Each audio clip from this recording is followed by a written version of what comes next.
Okay, so yan. Ito na ang huling part ng ating basic na pag-edit sa Photoshop.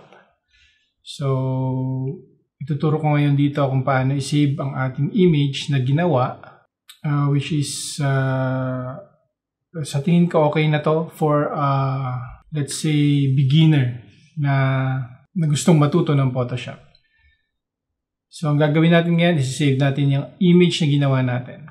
So, first, punta lang tayo sa File and then Save As. So, dito sa Save As, since 2023 itong Photoshop na gamit ko, ganito yung nagpapakitang pagsisave ng Photoshop. So, ang gagawin ninyo, Save Copy. So, dito sa may side area na to, select nyo lang kung saan nyo gustong i-save yung inyong tutorial. Sa akin, dito ko sa aking Photoshop tutorial. YouTube, then tutorials, Photoshop. So, dito ko siya gustong i-save. At dito sa may Save As type, dito kayo mamimili kung gusto nyo ng JPEG, or PNG, or PSD, or PDF, ganyan. So, sa akin, JPEG. And then, lagay ko lang dito, tutorial. Tutorial, basic, Photoshop. Then, click nyo lang yung save. Tapos, magpapakita tong JPEG option na to. Quality. Ito yung file size. So, gagawin ko maximum, which is 12.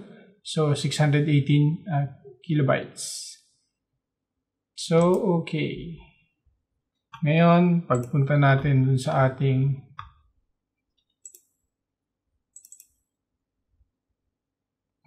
tutorial, Photoshop, eto na yung ating image. Yan. So, yun. Ganun lang mag-save ng image after nyo gawin yung inyong artwork. So, hanggang sa susunod na Photoshop tutorial natin, ituturo ko naman yung iba't ibang klase ng pagmamodify or pagpapaganda ng image. Medyo ano na siya, intermediate na siya. So, yan. So, pag di pa kayo nakapag-subscribe sa ating channel, please subscribe, like, and share the video. Pa-click na rin yung notification bell para updated kayo sa mga bago nating videos. At kung meron kayong mga tanong tungkol sa Photoshop, please comment nyo lang sa comment section at i-discuss natin sa susunod natin mga tutorial. Okay? So, hanggang dito na lang.